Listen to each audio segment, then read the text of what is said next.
Okay, wow, it's the next day. What do you mean? Yeah, that's great. I'm going to projects. I'm going to then, after projects, go talk with Brigitte about my final independent study, how that goes, and also hopefully have my independent study format ready for her to sign, because that needs to be signed off, and then I gotta send it to Alon, and then I gotta send it to the office of the register, and then I'm good.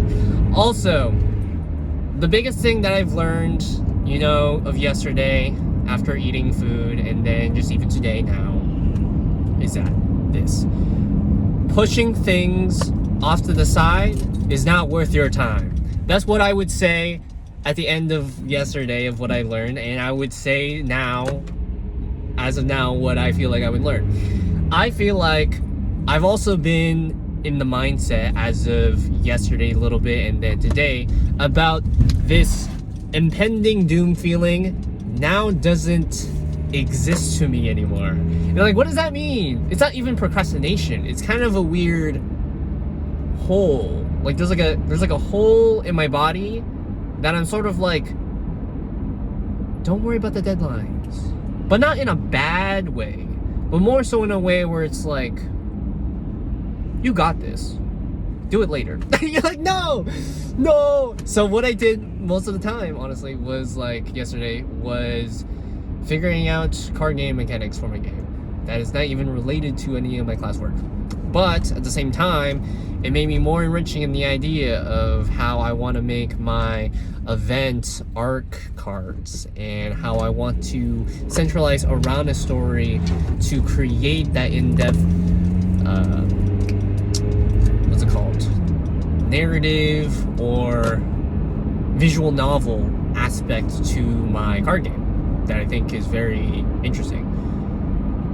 And a lot of videos talk about Arc Knights, and then also this roguelike that's similar to Slay the Spire Memoir, and there's also Limbus Company, and there's other games.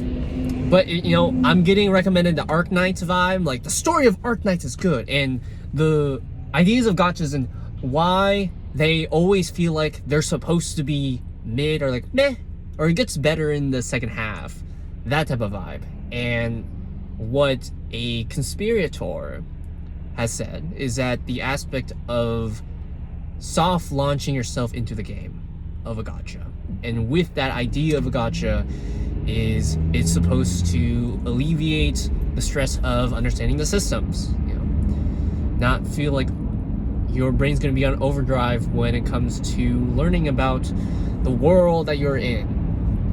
Everything is very like, it starts at a low level and then it gets good. So I think that's like the framework when it comes to just making a gacha game. Overall, I made more drawings of cards. Of pop culture cards. And I'm like, damn, I really like this. I really like drawing. But I'm like, this is not my homework. This is not my homework. So I did little to none of my homework. But I scanned it and overviewed it, so I did that. So, and still, I don't even feel the worry, which is concerning. But I will be due diligent, hopefully today, that when I check with my team to do everything, and then also do my project stuff of like the evaluation documents, and I go back to my place, work on my stuff, have it present, so you know, I feel like not FOMO, but just I feel like hermit mode, and then go back to school from 5:30 and then show off what I did, which is good. Which is just like reapplying the materials and stuff, and then also maybe not showing the boat. I think the boat could be an optional thing overall, but the important thing is like the lighthouse aspect and the PCG aspect of the game, the procedural content generation of my game, to make models in which that are more procedurally augmented. But I think I'm gonna go with the lens, specifically the lens of just making tools, and I think that'll be cool. And then focus my next independent study on PCGs, which is procedural centralized content generation, which that's what I said. Yay, great. Also, I gotta figure out how to find parking. Oh, here's parking. And what else did I do? Yeah, lock in. I just wanna fly. Put your arms around me, baby. Put your arms around me, baby. Okay. What has transpired? Well, a few things. One, I think his name is...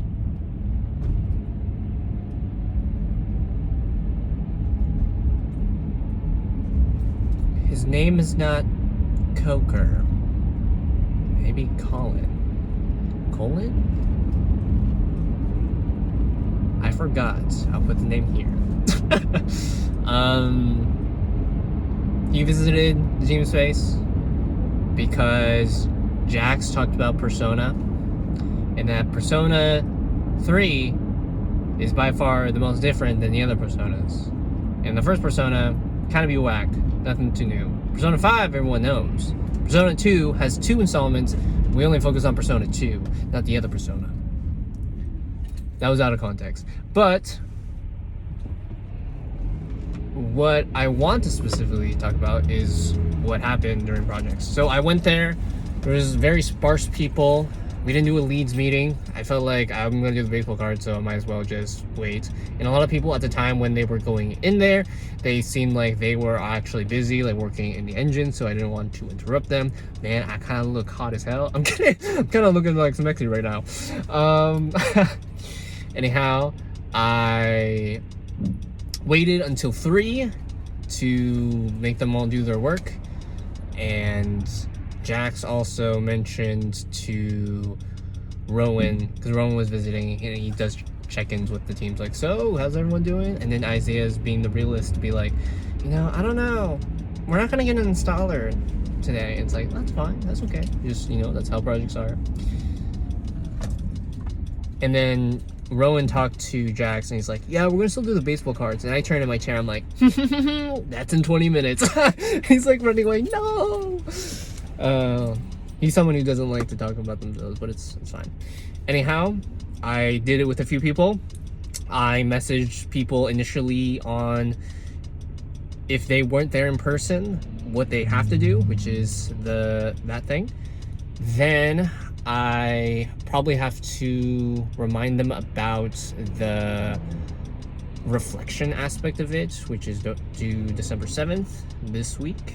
And yeah, that was it. And then I left because, as promised, going back to my apartment, and I'm going to cook that independent study. Cook it. Then I'm gonna saute it. I'm gonna drizzle it with some spices, and then be like, wow, maybe let me cook up some little bit of geometry in my final stuff. We'll say that. Then I think that's it. That's it. That's all I'll do. I'll work on some short documentation stuff, and yeah, I think what I will work on after is getting my independent study thing done today, sent to Brigitte. That's the biggest goal. And then send it to Milan after she signs it. And then send it to the office of the registry. And then send it to my VA. And you're like, that's right. And I'm like, wow. And then maybe I find some inconvenience. Damn. But then I'm like, you know what? I'm hustling through. And it's a weird thing. Here's my short takeaway now. It's a weird thing that even if I become in the wrong when it comes to things, I'm sort of like fired up in a way. I'm like, I did it! I did the thing! When it comes to like messaging Danny about the change in the deadline, which I took initiative in, and he's like, oh yeah, I'll change it. And he's like, oh, I don't know what you're specifically talking about one thing. I wasn't too specific on the deadline thing. And because he was like 5 minutes before. I'm like, what? I'm like, oh, I think I mean the Moodle thing. And it's like, oh, okay, 12/12, which is next week Friday. So Nathan, lock in. And then when I lock in, you know, it's great. Man, it's a Wednesday. No, it's a Tuesday. It's a Tuesday. And I'm like, that's kind of crazy. That's kind of crazy. You know what's crazy? It's a Tuesday. And I felt like on a Monday, I didn't really find myself getting the pressure of feeling like I'm in this dread state. What I'm gonna do is I'm gonna work on my lighting. You're like, whoa, because I have to work on my sequencing stuff. So Nathan, take a priority of that. So that will be, so you'll see me drive back to the G-Pen, or you will see me in the car still when I drive to the G-Pen probably. Or probably have a little anecdote that I talked about in my apartment and be like, man, you know, it sucks. But just know I'm gonna do it. Because I feel like these are one of those things where like it's unescapable and you just gotta breathe. Fill your body with lung air, breathe out, and then you're like, wow, that's great. And then I keep looking at myself, I'm like, damn, I kind of look guapo. I didn't put a mask on today, so I don't know. I kind of feeling myself right now. Because last week's and the weeks before that, I've been wearing a mask just to hide away from Nina. No, I outed her out. She's the one that's coughing all the time. Okay, this is like a re-recording. I was kind of vibing with what I was saying, but then I realized I had a weird recording setting on, so I'm just gonna reiterate what I'm gonna say, but with less enthusiasm in how I did it. So I did this. Whoa! Crazy. Zoom in, zoom out, as a proverb would say. Anyhow, what did I do today? I went up the stairwells of the school, and then on the third floor, when I opened up the stairwell door to go into the hallway, I saw my work husband Brian, and then I joked like, ha ha ha ha, my ex-work husband, but I digress. So I saw my work husband Brian, and he saw me, and he was like, oh, Nathaniel. And then I'm like, oh, hey. And then he said like, oh, what about like Danny's like class? Like, did you hear about like the turn-in thing, like and whatnot? Like, how are you in that class? And I'm like, oh, I think I'm doing fine. I just didn't also realize that the turn-in was gonna be this early to some capacity. And that's when I realized like, okay, the recording kind of not be recording. So now you're up to date. So like I said, because I have class for him on Friday, and I wanted to know if the due date was supposed to be like mine. And then Brian's like, oh, so you were the one who missed about like these two? So I'm like, no, I'm good. I just wanted to know, because on Moodle, there's a different thing. And then I'm like, okay, that's cool. But anyhow, I did that. Then I went about doing my going to class, and then we met in the hallway. Like, we passed each other with the elevators, like, see ya. And I'm like, I'm see ya. What? No. Anyhow, then I went into the staff area on the third floor to meet with Brigitte, and she's like, oh, hello. And then she was moving her little teapot, and then she had a little goat, and then she says, a lot of people call me the goat. I wonder why, because I have this little goat. I'm like, that's great, Brigitte, that's great. Okay. And then I said, hey, I don't have my hard drive with me, so in that case I will just explain what I sent to you already. And she's like, oh, okay, that's cool. So then we did that. She reviewed it, and she commented on my video. Not commented on the video specifically, but like when she was discussing, she talked about my video, and she said like, I really love the intro, but then when you started the video and moving the camera around, I kind of got a little, not like a little headache, but like I was like, whoa, how did I see it? Like, that's funny. But overall, the big things are these, and I'm gonna summarize them, and then I'm gonna summarize like how she sidetracked a little bit, and then also some good things and bad things about it. 1, scale. I think a lot of times when it comes to art specifically, if you're trying to model something and just realistic stuff even, you have to base it off of real life scale. Even if you're trying to break the rule of trying to make something more stylized or something more fantastical that way, just the reason of using scale in real life is the best thing to do. As well as trying to figure out, the materials of things, the fencing, making sure like the ropes actually do something, the values in which you have your setting, thinking about your albedo maps on your materials to see if they have more of a punch when you have your lights at a lower setting at nighttime versus in the daytime. Does that show clarity still? If so, if not, then pump up your albedo or your libido. No, okay. Or your just put lights. Be good. Again, I kind of look out right now. But she just commented on the scale of my stuff, double checking those, and also the way that the rock formations are like. And she was very interested in the staff poles on my dock area, which I realized I just did that out of not laziness, but like I did it during when I was doing projects, and I was just like robot mode, and I'm like, okay, I need this. Oh, this looks like a dock. I used my dock. Let me do this. And also the boats, don't really worry about the boats, which I'm like, and then, oh my gosh, my heart. And then after that, she talked about, those are the main things. And the sizing of like windows. And cameras, don't go for a walk around, because what this feels like more, the project itself, is more or less a previs of what is potentially the final product. It's not something that you would want to walk around and see low budget textures around, unless that's the type of style you're going for when it comes to your type of game.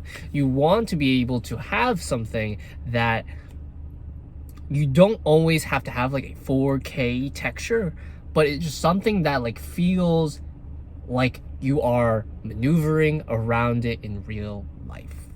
You know, like that type of vibe. You can't just have something that feels like it's flat or it's like wallpaper and you put it on the ground and it's like it's wallpaper ground, unless you want wallpaper ground.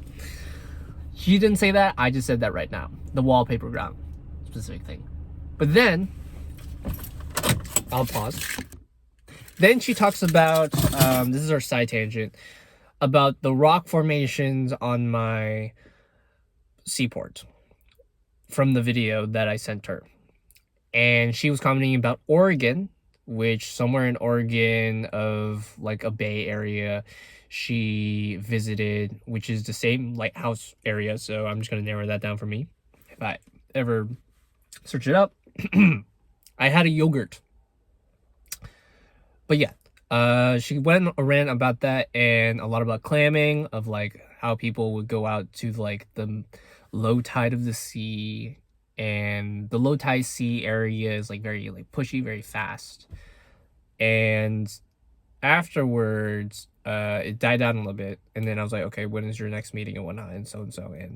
And she also double checked like, okay, when's your availability on things? So it's like, okay, this. And then luckily, I don't know, somehow in some fate, one way or another, she didn't do something that she needed to do, like do a schedule thing. Like she's like, oh shoot, and I'm like, I'm glad I'm here to remind you to do that too. So that's great. And afterwards, we talked about my independent study stuff and how I'm going to go about doing things. And then I plan to send her my independent thing tomorrow in the morning. I'll do that. I'll at her. I'm like, please look at this. Also with my independent study. Then I'll send it to Alon. And then with Alon signature, send it to the office of register on the same day, hopefully. And then I don't have to be worried about it. I also have to do my graduation thing. So I'll do that. Overall, what would I rank today? It's been a hot second since I ranked something today. How will I do it? I don't know. Okay. Realistically, in my life, and how I do my things, and how I feel about my things, I feel like one thing's for certain at the start is that I don't want to disappoint anyone. So I'm gonna hold on to that essence.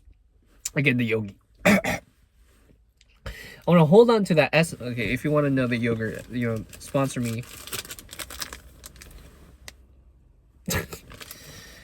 The one thing that is certain when it comes to the project that I'm doing, my independent study, is that one, I also said I was very fortunate enough to actually do this project because I actually now understand the capabilities of transferring stuff into Houdini into Unreal, which is, that was always like my one thing I wish I knew when it came to like the Houdini class. Because you can do Houdini stuff in just Houdini, that's fine. But I think the aspect of transferring it into like an engine that I've used during my time at DigiPen and feel like I want to learn that process, I should learn that process.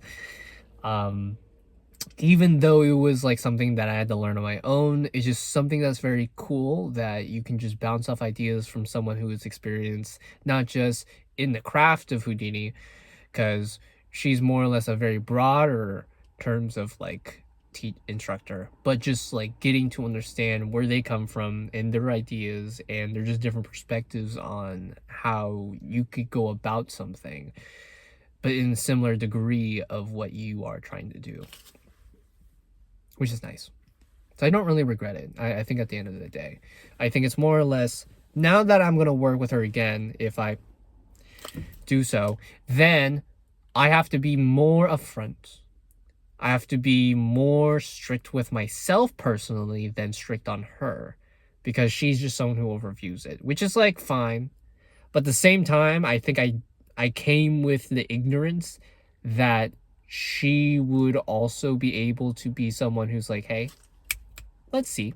But then she's more like, oh, okay, that's cool. And I'm like, no, don't do that. So I have to do that to myself, which is fine. But she's also said, here's the thing that I learned today. I'm skipping the, ranker. To make something good, right? Also, she commented on the procedural aspect that I can have different things, and that's good. So I don't have to have that much of a clarity aspect of it. But here's the thing. One thing's for certain. When you want to have a project for yourself, and you want to put it in your portfolio, I think for tech artists specifically, the utility of whatever you're making, the tool set that is adaptable and not just from the ground up, is something that's valued a lot. So whether or not you're gonna put yourself at, whether or not if you put yourself in the mindset of trying to work out this refining perfectionist thing of like getting the best texture, it should be aimed towards an idea that is, are you going to walk on it?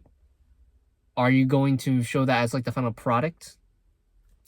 Because I think there's a difference between making something work and then making something gorgeous.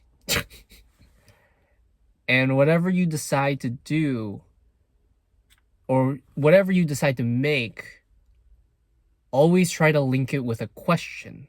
Like it's a node, or if it's like a next step into your trajectory in which you don't know what the end goal is, but you can go back to questions in which you ask yourself these things and say to yourself, is it reasonable to continue going forward with this if I've had these questions iterated, but also on the plus side, get feedback from outside people, even if it feels like it's going to hurt internally, to be like, hey, what do you think about this? What do you think about like what you're supposed to do here? Is this helpful in any way, capacity specifically for tech art? Is it gorgeous in any way for this one? What areas of the thing that I'm making you want to see more of or expect more of? Because I'm the type of person to be really enjoying the aspects of like an open world game where I'm like, I want companion characters to follow me around, like Arknight's Ethereal, or whatever the new one is that came out like 2 or 3 days ago or something. But ranker. What would I rank today? It would be a solid C. It's close to a D, but I would say it's a C because I managed to meet with Brigitte. And the reality of it is, she's cool with whatever I'm doing. And I'm happy for that. That's the reality. But also at the same time, Nathan, come on, cook. Also with Danny, pushing it back, the deadline. Nathan, cook. And then talking with Brian. It could be a high B minus, but I would say it would be a C. Because I think C for card game. You know, I love my card game a lot. And I feel like it's my personal passion to make this gacha reality a reality. And for me, as someone who's like, man, what is a gacha game? What makes a gacha game good or bad? I think at the end of the day, when I look at my card game and I think about the 5-year to 10-year span of this card game, I would say my card game is unique in the capacity of wanting to tell a story through battle and conquest, and not just through the points in which it's derived by just the cards and the actions and knowing the characters in the cards. No, it is crafting your own story with the battles that you go through when it comes through the hardships that you have with your unique relationships that come and go with your deck. And trying to feel like that, is it worth the appeal of sticking with one character at the start just to get to know them more, just to understand their skills, understand the type of items they like, the type of food they enjoy, and the dangers ahead with domains and events and arc cards that change them forever. That's Gacha on the Go. And I love it. I don't think I'm ever going to stray away from it. It's one of the things where I can imagine it could be a flittering moment. This right here is one of these moments where if I did continue my card game, not my card game, my comic of the plotline continuity, it would be a really good webcomic for people who are really into like young adult literature and the surprising role of trying to get through high school and the changes in which high school provide for you in finding out who you can become or who you are at the end of the day. And I never finished that. I'm honest with that. I've never finished my comic, and I told myself in the video, like in the first video of like about that idea, I think, or I cut it out, I don't know. So whatever this card game takes me, and whatever I do with it, in how I explain it further, or the reputation it has behind me,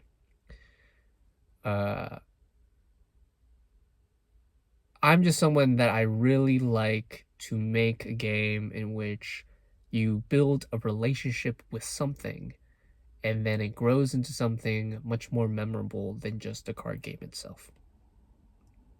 That's just me.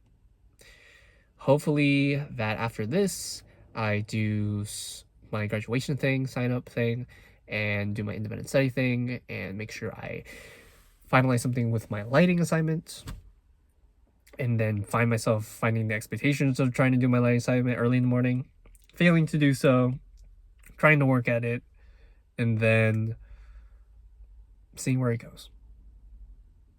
And also my VFX. I need to finish my VFX. And also my other studies.